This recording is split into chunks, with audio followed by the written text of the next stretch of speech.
Muy buenos días, muy buenas tardes, muy buenas noches. Eladio Romero, al que ya pude entrevistar sobre su trabajo Episodios sobrenaturales de la Guerra Civil, desde luego, pues, también un magnífico trabajo, me dijo que había escrito un libro que se llama OVNIs y extraterrestres en el cine español. Y la verdad es que le pregunté si, pues amablemente, se prestaría a grabar un programa sobre este libro y me dijo que sí. Y aquí lo tenemos. Muy buenas tardes, Eladio. Buenas tardes, encantado de estar de nuevo contigo. Pues muchísimas gracias, la verdad, porque bueno, para mí es un placer, ¿no? Porque desconocía completamente este libro y la verdad es que me ha parecido un trabajo excelente. En primer lugar, Eladio, muchísimas gracias por esta entrevista. En segundo lugar, te quería preguntar qué impulsa a un doctor en historia y geografía a indagar sobre los ovnis y el cine español. Bueno, como ya te expliqué la otra vez cuando hablamos del libro sobre los episodios sobrenaturales en la Guerra Civil, yo como historiador pues me interesó la Guerra Civil, pero como aficionado también me interesaba mucho el tema de lo sobrenatural, de lo insólito, y además también soy un apasionado cinéfilo. Entonces, el cine siempre me ha gustado desde pequeñito, desde que mi madre me llevaba a las sesiones dobles en los años 60. Me ha gustado siempre muchísimo y entonces, como te digo, pues he querido de alguna manera, ya que también me gusta lo insólito, pues buscar un asunto, el tema de los extraterrestres, el tema de los ovnis, que no ha sido estudiado en relación con el cine español. Sí que hay mucha bibliografía sobre el tema de los ovnis, el tema de los extraterrestres en la filmografía pues estadounidense o de otros países, pero en el tema español, que además es un tema poco tratado en nuestro cine, pues me dediqué a investigar y encontré pues que había verdaderas joyitas en cuanto a películas, incluso en series televisivas y demás, y me decidí a escribir el libro y este es el resultado, el que tienes tú entre las manos, o sea que, y del que vamos a hablar ahora. Desde luego, y antes de continuar, ¿dónde podemos encontrar este libro, Eladio? Bueno, por desgracia es un libro que, bueno, por desgracia o simplemente solo se puede conseguir en Amazon porque lo subí a la plataforma Amazon, lo publiqué como una especie de oferta que te hace la propia empresa, la propia plataforma de autopublicación sin gastos y ahí está. Está en Amazon, se puede adquirir en papel, se puede adquirir en libro electrónico y el que quiera pues lo puede adquirir a un precio razonable porque además la plataforma pues ya no tiene el intermediario de las librerías y de alguna forma pues esto pues permite que el precio sea algo más bajo que en una librería normal y corriente. OVNIs y extraterrestres en el cine español de Eladio Romero García, en amazon.es.com, en todos los países prácticamente disponible. Por favor, ir ahí, buscarlo, compradlo, yo lo tengo en mis manos y os aseguro que vamos a hablar de él y veréis que hay auténticas perlas en este libro. Bueno, la primera cosa que nos dices, Eladio, en tu libro es que aquí evidentemente vamos a encontrar muchas referencias sobre el cine español, pero no vamos a encontrar referencias sobre el cine español de animación. ¿Por qué decides no tocar el cine de animación? Bueno, el cine de animación me hubiese dado mucho trabajo porque sí que hay realmente mucha filmografía de animación, de sketch, de películas de dibujos animados y demás, y porque si quieres que te diga la verdad, no me interesa tanto, no me interesa tanto el cine de animación y además quería ceñirme exclusivamente al cine, digamos, al cine normal y corriente de personajes reales, porque creo que ya daba bastante de sí para un trabajo. El de animación, como te digo, no siempre ha sido, o sea, son una especie de filias, a veces tienes filias, a veces tienes fobias, no es que le tenga fobia al cine de animación, pero no me atrae desde luego tanto como el cine, digamos, de personajes reales. Entonces decidí obviarlo, un poco también por comodidad, y por reducir un poco, limitar el tema a la filmografía de personajes reales. Lo que pasa es que también he incluido todo lo que es no solamente cine de pantalla de sala grande, sino también he incluido todo lo que hace referencia a la producción televisiva, así que he incorporado también todas las series que ha habido en la historia de la televisión española, que las ha habido, incluso también de documentales no sobre los hechos reales, sobre temas de apariciones de ovnis y demás, también los he incluido. Pero el cine de animación, ya te digo, un poco pues porque no es que me atraiga tanto, he decidido obviarlo y me he ceñido a lo que tenemos ahí entre las manos. Yo pienso que me has leído la mente porque justamente voy a hablarte o voy a preguntarte sobre dos películas. Una que es una serie que yo creo que prácticamente todos los de mi quinta hemos visto, y la segunda que te voy a preguntar también, relacionada con lo que tú has dicho, es una de un caso real que sucedió en España. Terror en el espacio, 1965, una coproducción italo-española, de pocos medios, desde luego que no dejan mucha huella, podríamos decir, y digamos que hay mucho cine de serie B. Por ejemplo, en 1983 ve la luz una película que yo personalmente he visto, el Ete y el Otto, la que tú calificas de absoluto bodrio, y estoy, vamos, totalmente de acuerdo contigo, porque es que tenéis que comprar el libro, porque además de comprar el libro, tenéis que tener el libro y un ordenador a mano, porque yo diría que este es un libro interactivo, ¿no? Porque te empuja a ir a internet y recordar esos momentos que os van a arrancar, os lo aseguro, más de una sonrisa, ¿eh? No, desde luego. Esta película, protagonizada por los hermanos Calatrava, es un peliculón, ¿eh? Que sí. Bueno, hay gente que la tiene como una película de culto, evidentemente, pero claro, yo, pues hombre, si quieres que te diga mi opinión, que ya queda expuesta en el libro El Ete y el Otto, pues es una película que la hizo un director que tampoco fue un gran director de cine, Manuel Esteva, español. La hizo simplemente como explotación del LT, el extraterrestre de Spielberg, lógicamente, en tono de comedia, porque aquí, como habrás visto en el libro, aquí en España siempre ha primado un poco la comedia en cuanto a temática cinematográfica. El tema de los extraterrestres nunca ha sido demasiado destacado en la filmografía española.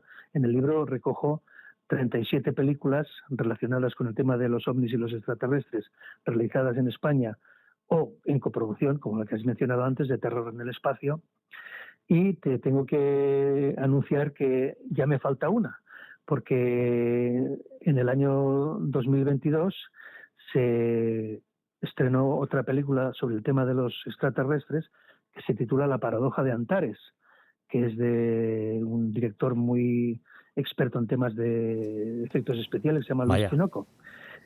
Y claro, ya no está en el libro porque el libro salió justamente en el año 2022. Sí, Pero además, bueno, ya que a lo que íbamos. sí, Dime. y vas de 1955 hasta 2020. Sí, como te he dicho, recojo 37 películas, entre ellas El Ete y el Otto, que vamos, bueno, pues eso, ahí está como simple comedieta basada en el Ete de Spielberg, y que, bueno, pues está simplemente como una exploración, que bueno, que en su momento tuvo su éxito. Quiero decir, estas películas se hacían, en el cine español hay mucha explotación bueno, como veremos si hablamos de Supersonic Man, que es una explotación del Superman de Movie del año 76, la famosa, la conocida, ¿no? De Christopher Reeve haciendo de Superman. Bueno, pues como te decía, tenemos mucho de este tipo de cine, explotación y de comedia, y luego también tenemos mucha coproducción. Y vamos a hablar, ya que lo has mencionado, de la coproducción de la que hablabas, de Terror en el espacio. Una coproducción hispano-italiana, bueno, más italiana que española, de Mario Bava, que se estrenó, es una producción del año 65, se estrenó en el año 66 y que se considera una película de culto que se hizo con 2 duros, con piedras de plástico que servían de decorado, pero que tiene todo el mérito de ser si ves el argumento, un precedente claro del Alien de Ridley Scott, del famoso Alien, el octavo pasajero. La película, muy claustrofóbica, es, cuenta la historia de dos naves que aterrizan al escuchar una llamada de socorro, llegada de un planeta desconocido. Estas dos naves aterrizan y entonces empieza ya, una vez que llegan aterrizan o toman, dijéramos, toman el suelo. Eso no es la Tierra, pero bueno, toman suelo y entonces empiezan los problemas porque, bueno, el que la quiera ver que la vea porque es muy fácil. Además, en este libro facilito la posibilidad de encontrar estas películas en una serie de páginas web gratuitas, llamémosle piratas o gratuitas, como queramos denominarlas, y puede encontrar, el que quiere ver esta película, puede encontrarla con bastante facilidad. Por lo tanto, no voy a desvelar todo el engranaje del argumento, pero la historia del planeta del que surge una llamada de socorro, que llegan dos naves en búsqueda de qué es lo que está, a ver lo que está sucediendo en este planeta, de que empieza el misterio, empiezan a sufrir una serie de alucinaciones, de procesos violentos que acaban pues con la muerte de algunos de estos tripulantes, pues de alguna forma pues tiene ciertas concomitancias con lo que sería el Alien posterior. No voy a decir más, pero creo que es una película que se ha considerado y se considera de gran culto y de un director que siempre ha sido considerado también un director todoterreno, como es Mario Bava, que hizo los famosos Yalos, La ragazza que sapeva troppo, la chica que sabía demasiado, que se dijéramos el primero de los grandes Yalos del cine italiano, o Bahía de Sangre, otro de los grandes Yalos del cine italiano. Entonces yo creo que vale la pena echarle un vistazo a esta película. Me parece a mí, bueno, yo lo destaco como una película de gran interés. Desde luego, mira, un dato que yo desconocía completamente, y mira que he visto la serie, es que en Verano Azul también se le hace un guiño a los extraterrestres con un episodio titulado Sí, La burbuja, donde se sí, insinúa la existencia de un enigmático ser extraterrestre. Esto está en la página 13 de tu libro. O sea que y sí, yo sí, lo sí. vuelvo a decir, comprar este libro porque es una absoluta maravilla, y yo desde luego alucino cómo recabas toda esta información, Eladio. Hay un tema. Bueno, hay muchas películas, ¿no? En este libro, evidentemente, no podemos hablar de todas, ¿no? Pero me sorprende, por ejemplo, películas como Monstruos del Terror, que está en la página 45, que es una también producción. Sí. Hay muchas español-italianas. ¿Te puedo interrumpir un Sí, momento? claro, Porque por supuesto. quiero recordar a tus oyentes que nuestro querido Alfredo Landa también es protagonista de una película de marcianos. O sea Vaya. que creo que vale la pena que la gente lo sepa. El famoso creador del landismo, ese españolito de los años 60 que se ligaba a todas las extranjeras, todas las suecas, también hizo una película en el año 64, que además es muy divertida, que se titula, bueno, era una coproducción hispano-italiana de dos directores italianos, que se titula en español Llegaron los marcianos. En italiano era I marziani hanno 12 mani. Es la historia de 4 extraterrestres que llegan a Roma y que, confundidos en el tiempo, llegan a la Roma de los años 60, confundidos en el tiempo se piensan que llegan a la Roma de Mussolini y desembarcan, bueno, salen de la nave vestidos como si fueran unos camisas negras y bueno, ahí empiezan todos los disparates, ¿no? Es una película muy divertida y que es una película que desconocida y que nadie se imagina que Alfredo Landa pues llegar a protagonizar, porque es coprotagonista, porque es uno de los 4 marcianos que llegan a la Tierra. Entonces yo creo que el que quiera acercarse a esta película se lo pasará bien y encontrará algo bastante desconocido, porque siempre hemos visto a Landa como el hombre de las suecas en las comedias de los años 60 y 70, o el hombre serio del crack de José Luis García, el detective Areta, el detective que investiga casos imposibles, pero no lo hemos visto nunca como marciano. O sea que yo creo que vale la pena también acercarse a esto. Desde luego que vale la pena porque muchas de estas películas son completamente hilarantes, es decir, que no paras de reír ni un solo segundo, ¿no? Y esta película, Sí, Monstruos del Terror, pues también tiene, y he escogido esta en particular porque es una coproducción también española, italiana y alemana. Aquí tenemos sí, un tridente, sí, donde además sí, lo que me llama mucho la atención es pues que hay seres de lo más variopintos, como extraterrestres, doctores locos, y cómo no, sí. se hace mucha, pero que mucha referencia a algo que nos es muy conocido, a mi país vecino, que es donde vives tú, que es España, porque yo vivo en Andorra, que es el Sí. planeta Humo. Bueno, el planeta Humo es una famosa historia que sucedió en los años 60 en España. Bueno, esto un poco viene de la mano de un ufólogo muy famoso que se llamaba Fernando Sesma, que en los años 60 se convirtió en el primer, él decía que era el primer contactista, el primer hombre que había contactado con los extraterrestres, el hombre que decía que los extraterrestres iban a llegar de un momento a otro, el hombre que decía hablar con un extraterrestre que se llamaba Saliano, que hablaba como Mussolini, él decía que hablaba como Mussolini, le llamaba por teléfono, y esto lo decía como un hecho real, ¿no? Entonces, en los años 60, este Fernando Sesma y todo el grupito que se reunía en el Café León de Madrid, en los sótanos que se llamaban La Ballena Alegre, en los sótanos de este café, pues se reunía una especie de agrupación de ufólogos aficionados dirigidos por este Fernando Sesma. De ahí surgió el concepto del planeta Humo. El planeta Humo era un planeta del que iban a venir todos los extraterrestres que iban a ocupar la Tierra con buenas intenciones, siempre con buenas intenciones, ¿no?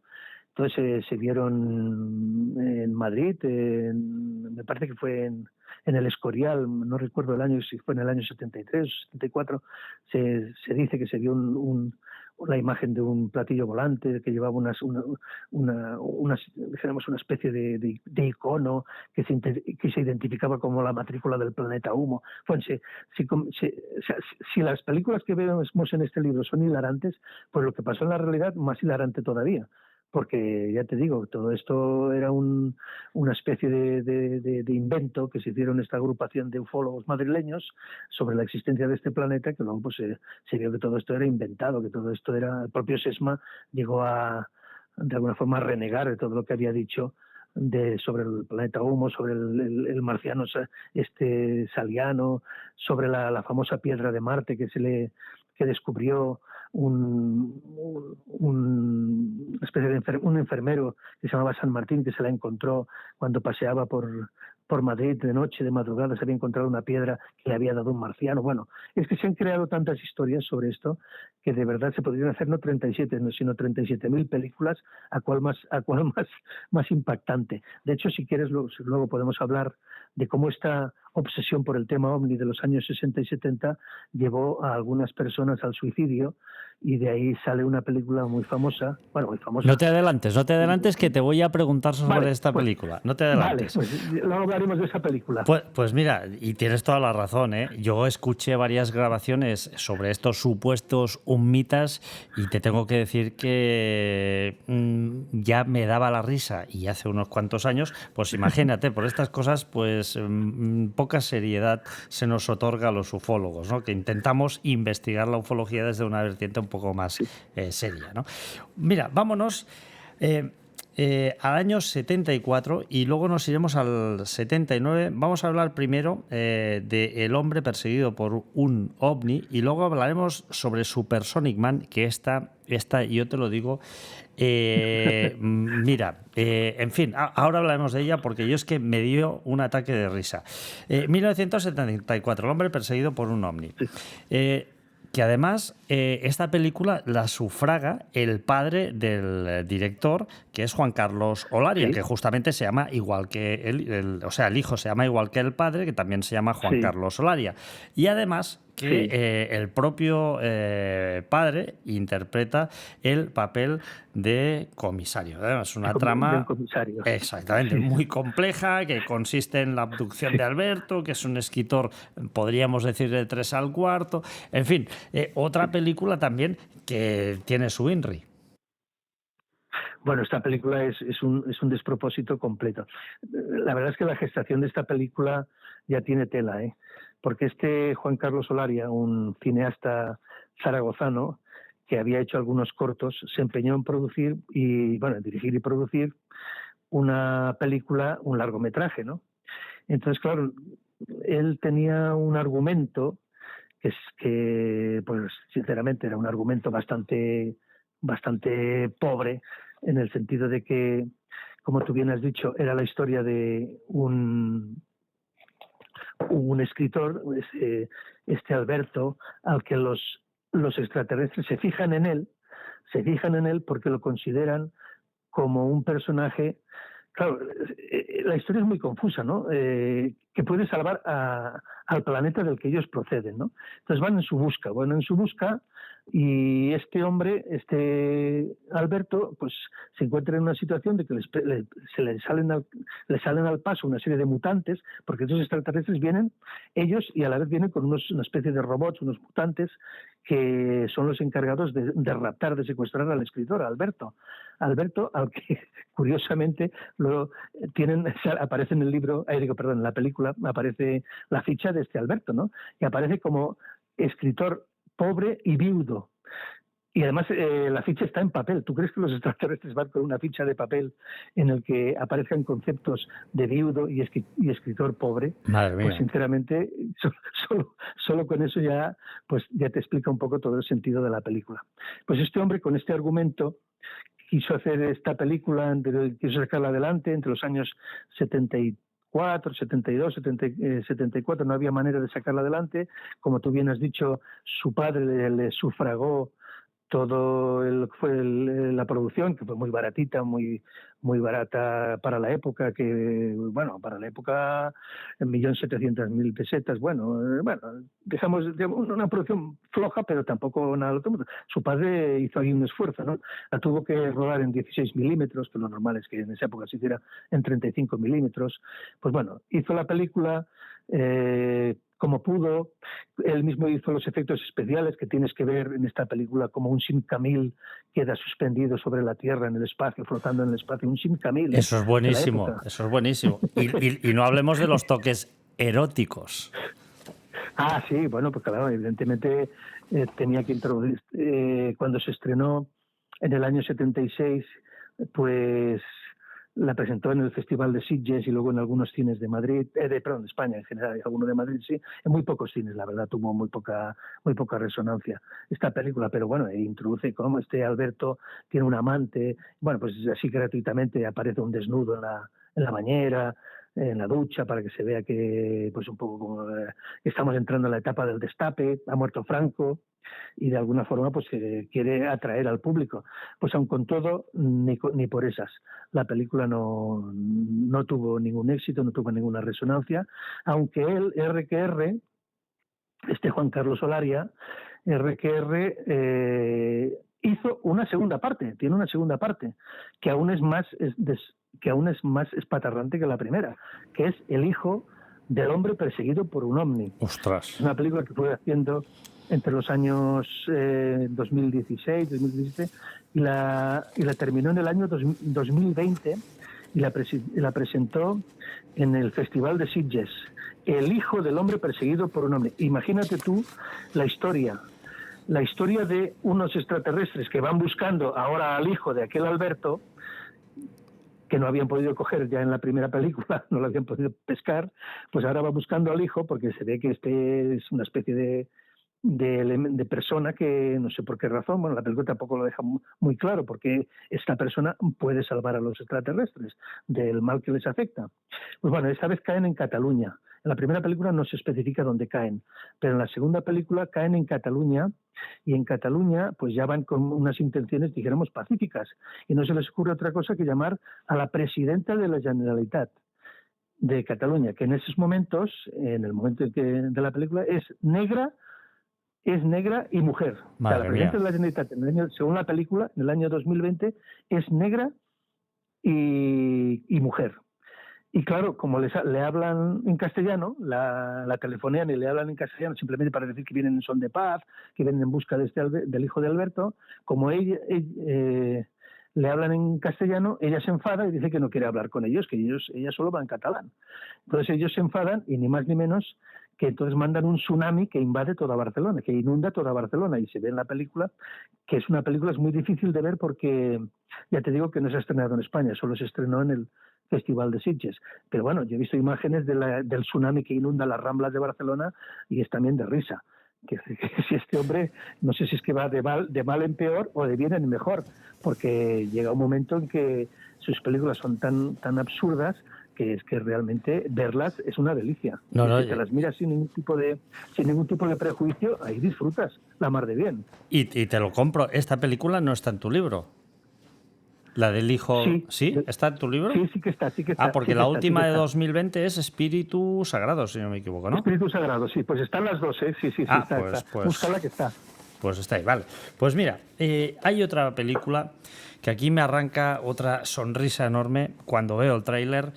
Y luego pues empiezo a ver la película y bueno, y es, la verdad es que es un no parar de reírme, que es Super Sonic Man, está en la página 76, el argumento es buenísimo, cómo fuman en la película, madre mía, es un sin parar y desde luego el traje del protagonista no tiene desperdicio, ¿no? Que además viene a enfrentarse contra un tal Cronos que viene hacia la Tierra para luchar contra el siniestro Dr. Gluck y bueno, el Dr. Gluck, exactamente, este Cronos, que es el protagonista, pues viene hacia la Tierra, ¿no? Y bueno, en fin, a mí lo que me gusta más, la música, los cromas que hay ahí y desde luego la capa purpurina que lleva a Cronos, a mí me alucina. Bueno, esta película es otra explotación desde el año 79. Es de un director bastante famoso y bastante atrevido, que es Juan Piquer Simón, valenciano. Este hombre pues se atrevió a hacer películas de lo más atrevido, ¿eh? Tiene un viaje al centro de la Tierra con unas maquetas de animales y demás que son una maravilla, ¿eh? Y luego tiene una muy famosa de una especie de asesino en serie que es Mil gritos tiene la noche. Esta película en Estados Unidos causó furor, Mil gritos tiene la noche. Vaya. Y este hombre, pues sí, es una película muy famosa. En Estados Unidos, en España no tanto, pero allí y es para reírse de las barbaridades, porque ahí te aparecen hasta luchadores de karate que se enfrentan al asesino. En fin, te aparece de todo. Asesinos con sierras mecánicas como los como la matanza de Texas. Quiero decir que este hombre sacaba temas de otras películas americanas y luego las vendía por el mundo como películas de serie B anglosajonas, porque todos los protagonistas de sus películas son españoles en su mayoría, pero todos tienen, luego si los miras en los títulos de crédito, todos tienen nombres extranjeros, americanos. Por ejemplo, el protagonista de Supersonic Man, el que hace de Supersonic Man, es un italiano, que se llama Antonio Cantáfora, que aquí lo acreditan como Michael Colby. Ese es el que hace de Paul. Aquí el Supersonic Man se llama Paul. Así como el Superman se llama Clark Kent, aquí nuestro Supersonic Man es Paul. Y claro, esta película, el Supersonic Man, es una explotación del Superman de Richard Donner del año 76. Y esta película, que la hizo con un presupuesto bastante bajo, aunque tiene algunos efectos especiales, bueno, que están relativamente bien. Bueno, si la miras hoy en día, la verdad es que se nota todo el cartón piedra que aparece por ahí. Ahí está. Y todos los segundos planos que hay de fondo y todo eso, se ve todo, el cartón se le ve todo, ¿no? Entonces, a pesar de todo, la película se vendió como en algunos países como Alemania, Estados Unidos, en Inglaterra, con una explotación del Superman, y tuvo éxito, y de hecho consiguió triplicar en lo que es beneficios lo que representaba el gasto de producción, o sea que aún sacó dinero. Este hombre era un espabilado, como digo, este Juan Piquer Simón era muy espabilado, y entonces la verdad es que sacaba dinero debajo de las piedras con películas de bajo presupuesto, pero como engañaba al mundo diciéndoles que eran películas que no eran españolas, sino que las vendía como si fueran americanas o inglesas o demás, pues la verdad es que en muchos países pues las compraban y se estrenaban y tenían pues cierto predicamento. O sea que es un hombre que supo sacarle provecho a este tipo de cine, de serie B o de serie Z, llamémosle como queramos. No sé por qué la dio, pero me está entrando el gusanillo de rodar una película y dirigirla yo. Bueno, a mí mismo, porque no sé, viendo el Pues nivel, mira, viendo el nivel. tú busca en internet Planeta Atlón, en YouTube, Planeta Atlón, que la recojo también en el libro. Planeta Atlón. Es una película que se hizo con 300 euros. Y uno se pregunta, esta es una película de culto, una película de un grupo de amiguetes andaluces la filmó y bueno, pues la gente la tiene como una película de culto. Sí que es verdad que no se ha estrenado en ningún sitio, es una película que no llega a ser un largometraje, pero que tú la miras y la verdad es que o sea, si te lo miras así con toda la idea de decir no voy aquí a ver ninguna obra maestra, sino simplemente voy a pasármelo bien, pues te lo pasas bien, porque es muy divertida. Planeta Atlón. Yo recomiendo a los oyentes que la busquen en YouTube y la encontrarán y la verán gratis y se lo van a pasar incluso hasta bien y todo. Y ya que dices tú, 300 euros, o sea que si quieres ponerte tú también, con un teléfono móvil puedes hacerte también tu película por muy poco dinero. Pues yo creo que con todo y con la inflación igual voy a empezar a rodar una película, Eladio. Bueno, hay una película de la que vamos, nos quedan dos películas. Una ya la sabes porque te he dicho que la íbamos a guardar, te he dicho, Sí, no continúes, pero otra no la sabes, sí. pero vamos a hacer al revés. Te voy a dar dos pistas y seguro que la vas a adivinar. Te voy a decir un año y una de las frases que hay en la película que sale al principio de todo.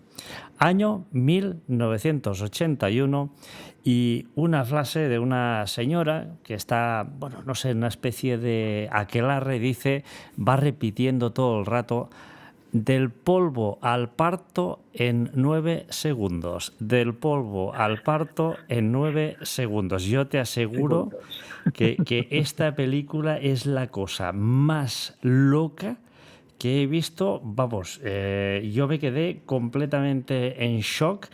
Bueno, ya sabes, está hablando del sexo está loco, ¿no? Pero Sí. yo me quedé en shock cuando vi esto. Bueno, ¿la has visto entera? Esa película no tiene ni pies ni cabeza, ni tiene ningún sentido. Bueno, aquí No la he nos visto encontramos, entera, no la he visto entera porque bueno, me ha sido imposible, pero he ido viendo varios trozos, digamos que la he visto en un 60% y bueno, destape hay todo lo que quieras y más y locuras, pues bueno, ni hablar. bueno, esta película es de nuestro querido Jess Franco, o Jesús Franco, para nosotros Jesús Franco, para el mundo interno, dijéramos para el mundo exterior, Jess Franco. Es el director, yo creo que este director debe tener el récord Guinness de películas porque hizo más de 200 películas, ¿eh? Este hombre hizo películas desde los años 60 hasta que falleció en el siglo XXI, no sé si fue 2011, por ahí, bueno, no me acuerdo exactamente el año.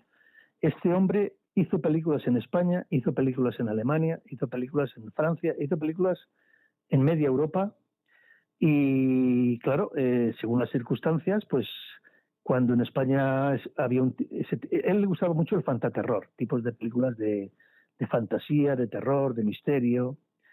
Y pues cuando en España pues las circunstancias no acompañaban porque había mucha censura y demás y quería meter algún destape, pues entonces se iba a rodar a Alemania. Y tiene algunas películas rodadas en Alemania sobre asesinos en castillos y demás. Bueno, que están películas que él rodaba por la mañana una película y por la tarde rodaba otra. Quiero decir, escenas de una película Madre que mía. estaba haciendo y por la tarde rodaba de otra película que estaba haciendo a la vez. Era dijéramos, un estajanovista del cine. Pues la que tú mencionas, El sexo está loco, bueno, aquí la pudo hacer sin ningún problema en España porque ya estábamos en la época plena del destape.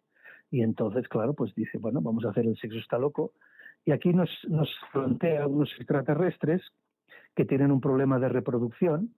Además, estos extraterrestres, ellos mismos se denominan Pito 1, Pito 2, Pito 3, que han abducido a una mujer a la que le llaman chichi terrestre o chichi terrícola, no me acuerdo. Y claro, ya con todos esos nombres, pues no te puedes, no puedes evitar. Nombres y la de matorrales que se ven ahí, porque en esos años, pues Sí, digamos sí. que las zonas privadas eran mucho más frondosas, ¿no? Sí. Entonces, claro, las primeras imágenes, ves allí una cadena de hombres desnudos de este planeta que tienen a esta mujer que han conseguido secuestrar para poder reproducir la especie, y como tú bien dices, cada 9 segundos tienen la capacidad del polvo al parto en 9 segundos. Evidentemente, en 9 segundos pues tienen ya descendencia. Y claro, la película pues llega a un desvarío pues total, porque lo más curioso del caso es que luego toda esta historia resulta que es una película que el propio Jess Franco está filmando, es como una película dentro de la película, y te van metiendo sorpresa tras sorpresa, y entonces te aparecen otros personajes distintos, ya reales, no extraterrestres, sino reales, que también aparecen desnudos muchas veces, amantes, hay toda una historia de amantes de una mujer que tiene un marido y luego un amante y todo esto, y la verdad es que te vuelves loco, porque la película no tiene, el argumento que tiene es que no tiene ningún sentido, porque luego vuelve a retomar otra vez el tema de los extraterrestres, y es como una historia cíclica, ¿no? Entonces, claro, la verdad es que llega un momento que dices, bueno, voy a ver la película y no me quiero enterar de lo que está pasando, simplemente con las imágenes que voy viendo y lo que me va contando minuto a minuto ya tengo suficiente, no necesito más porque tampoco voy a entender nada. Y de hecho, en esta película, no sé, él dice que estaba inspirado en una película de Luis Buñuel. Eso lo decía él, ¿no? Que la verdad es que, bueno, yo no sé si eran ciertas ínfulas, pero la curiosidad es que la película es muy curiosa, y solo por lo desternillante que es y los nombres que utiliza ya merece la pena verla. Merece desde luego mucho la pena. Además es una de las películas más personales de Jess Franco, porque Jess Franco era, como te he dicho antes, un trabajador del cine, más que un cineasta, era un trabajador del cine. Entonces él hacía lo que le decían, le traían guiones y demás. Pero esta la hizo el guion él, y la rodó él, y además aparece él también como cineasta, hace su propio papel de cineasta. Entonces es una película muy personal. Entonces el que se quiera acercar a la figura de Jess Franco, o de Jesús Franco, como queramos llamarlo, pues tiene que ver esta película sí o sí. Desde luego, esto me recuerda un poco, yo cuando era joven iba a una peluquera, que yo iba fascinado, ahora ya no tengo pelo, no tengo que ir a la peluquería, pero que le llamaban Françoise, y yo, ostras, pues esto pues tiene, esta es francesa y tal. Y luego no, me enteré que se llamaba pues Francisca, ¿no? O sea que al final siempre le intentamos dar un toque más exótico a las cosas para que queden un poco mejor. La última película que desde luego esta se rueda en 2003, poca broma, ya con más de 2 millones de euros de presupuesto, platillos volantes. Una película que yo he visto, una película, por cierto, que me gustó, una película que además ha obtenido varios premios y se basa en los hechos reales ocurridos en Tarrasa en 1972. Vamos, Sí. una película, podríamos decir, de lo más serio que recoges aquí en tu libro. No, esto ya es una película, bueno, tenemos películas, sí, las películas de mucho presupuesto y que pretenden, y de que de alguna manera pretenden, pues, hacer lo que se llama cine con mayúsculas. Pues ahí tenemos El Caballero del Dragón, de Fernando Colomo, del año 85, que quería ser una recreación de la leyenda de San Jorge, trasladada al mundo extraterrestre, que San Jorge es un extraterrestre que llega a la Edad Media, y resulta que fue un fracaso. O sea que, pero en cambio la que estamos hablando aquí, que es Platillos Volantes, esta es una película que sí que tiene, es una comedia dramática, porque tiene elementos de comedia muy divertidos, pero luego también tiene un trasfondo un poquitín amargo, de desencanto. Y es una historia, como tú bien has dicho, de dos personajes que vivieron en la Tarrasa de los años 70. Uno de ellos, el más mayor de todos, que se llamaba José, trabajador de una empresa textil, y el segundo, que era el más joven, que se llamaba Juan, que era el contable de esa empresa, uno de los contables de la empresa. Estos dos hombres, estos dos personajes se conocen, estos son los hechos reales que los cuenta también en la película, ¿no? Se conocieron meses antes de su lamentable fallecimiento porque eran muy aficionados a los ovnis, les gustaba mucho el tema de los ovnis. Eran de esa generación que había vivido todo el ovni de Tivisa, el mundo de los humitas y todo eso, había vivido y estaba muy imbuido, ¿no? Entonces Óscar Aybar, que es el director, quiso representar la historia de los últimos meses de vida de estos dos personajes tan aficionados a los ovnis, están tan obsesionados que incluso, ya claro, la película ya introduce unos elementos de comedia, como que el personaje principal, que es Ángel de Andrés, que es el mayor, el obrero, pues llega un momento que él cree recibir mensajes de los extraterrestres de que van a llegar en breve, que van a llegar en breve y que van a implantar la paz en el mundo. Entonces, claro, se lo cuenta a su amigo, Juan, el joven, y dice, bueno, pues esto tenemos que avisar a las grandes potencias. Y entonces, claro, ¿quiénes son las grandes potencias? Pues son la URSS y los Estados Unidos. Claro, en Barcelona, donde viven, bueno, ellos viven en Tarrasa, pero en la zona de Tarrasa y Barcelona, ¿dónde están los representantes para darles el mensaje de los extraterrestres de que van a venir? Pues claro, allí no saben dónde ir, y para poder contactar con un representante de Estados Unidos no solo se ocurre otra cosa que ir al representante de la Coca-Cola en Barcelona para llevarles el mensaje. Pues claro, el espectador tiene que imaginarse a estos dos señores que se presentan ante el representante de la Coca-Cola en Barcelona a llevarle un mensaje de los extraterrestres para que luego se lo envíe al presidente, que en aquella época era Richard Nixon. Y para cómo contactar con Leónidas Brezhnev, que era el premier de la Unión Soviética, pues claro, como en España no teníamos representación soviética, no se les ocurre ir otra cosa que ir a un representante del Partido Comunista clandestino de la Barcelona de los años 70, que tiene también sus momentos hilarantes y desternillantes. Pero claro, llega un momento pues que todos estos movimientos y demás llegan a oídos de la policía, estos contactos con los comunistas, la policía los detiene, los sospecha que tienen algo que ver con son disidentes, son comunistas, tienen que ver con la oposición al franquismo. Están casi a punto de torturarlos y al final pues los sueltan porque comprenden que estos hombres en realidad lo que están es obsesionados con los hombres, que no tiene nada que ver con la política. Y los dos representantes, estos dos protagonistas, llega un momento que se sienten una frustración porque son unos incomprendidos, nadie les hace caso, nadie les atiende, todo el mundo piensa que están chalados y deciden suicidarse.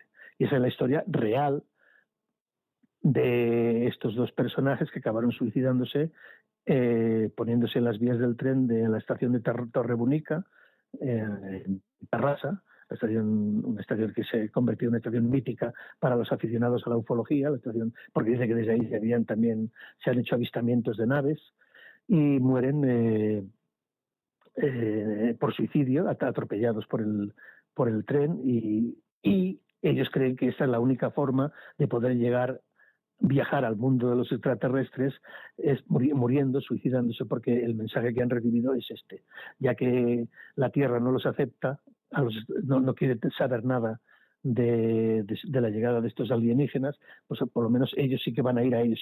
Si la Tierra no los acepta, ellos van a ir al mundo de los extraterrestres a través del suicidio.